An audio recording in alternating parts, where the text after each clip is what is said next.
Welcome to Love Life for Singles. I'm your host, Jane Donovan, and this is the show that helps you to have a connective, successful, and most important of all, fun social life. Utilizing the 5 love languages is so powerful when you're dating. This is the opportunity that you get to connect with women at an emotional level, which is one of the things that women most want when they are looking to meet a guy to date. I want to give a little bit more of an explanation though about the love languages to help you to really understand how this stuff plays out. Now, first off, let's look at what are the 5 love languages.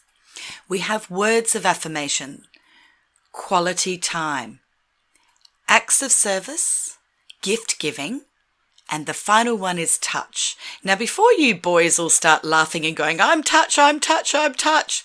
Touch doesn't mean sex.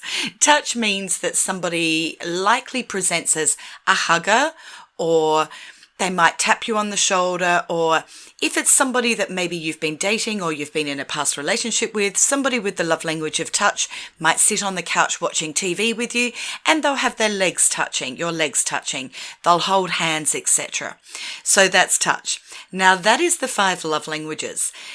Why do we need to know this? Because how we feel love is different from intellectually knowing we are loved. I'm going to give you an example in my own marriage. Prior to knowing this information, I might have a little bit of a feeling of disconnection from my husband, and I might say, I don't feel like you love me anymore. Or I might even nag, you don't love me anymore. And he'd say, what do you mean I don't love you? I've just washed your car. And I'd say, I don't care about my car. Now, the reason I don't care about my car is that it's not words of affirmation. That's my primary love language. My second one is touch. You'll find your results are in percentages. So the biggest percentage in connection I'm going to feel is when people tell me they love me, or they use words to express my value or my connection with them. My husband, his primary love language is acts of service. So hence, when he wants to do something nice for me and feel love for me, he will go and wash my car or cook me a meal or fix something that's broken. Now that's all good to have that happen. That's the language that we project onto another. But if we want to really feel a connection with people, we need to talk each other's love languages. So if I want my husband to really feel my connection, then I need to be doing acts of service for him. I need to be washing his car, cooking him a meal, or fixing something that's broken. If he wants me to feel love, really feel a connection with him, of emotional connection, he needs to step up in the words game. That's how we operate the 5 love languages. Now, there's a lot more to it that we'll go into another time. If you're interested, I have many podcasts around these topics. However, what I want you to consider is in the dating game.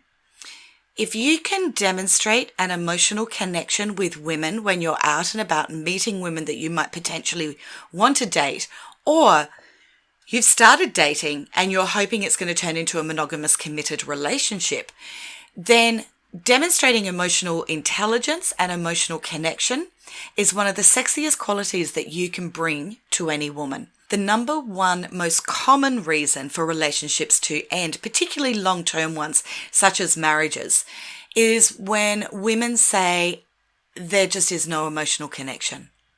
So this one simple understanding and awareness of this tool can really be a game changer for you. When you're out dating, try to see if you can identify what somebody's love language is. And it will be by what do they do for people they care about. You can also start to look at compatibility. So compatibility in dating with love languages. Well, let me give you an example of what's not compatible. That would look like somebody who perhaps you're a busy executive, you work really long hours, you travel a lot for your work, so you're away a lot. Then it wouldn't be great to date somebody whose primary love language is time. Because for them, they need quality time with you and they're just not going to get it because that's what you're lacking. You have very limited time. So that is now a tool that you can use as you get out and start to socialize. So I encourage you now to start practicing this so you can finesse it. Get onto all of the social aid events that we've got. We've got an abundance on offer of opportunities for you to be attending our events and meeting a whole heap of single people. If you're ready to step outside your comfort zone and really engage in having a connective, successful and fun social life, then head to my website, janedonovan.com.au, where I have links to all sorts of opportunities and resources just for singles. And most important of all, I really want you to remember, you are worthy.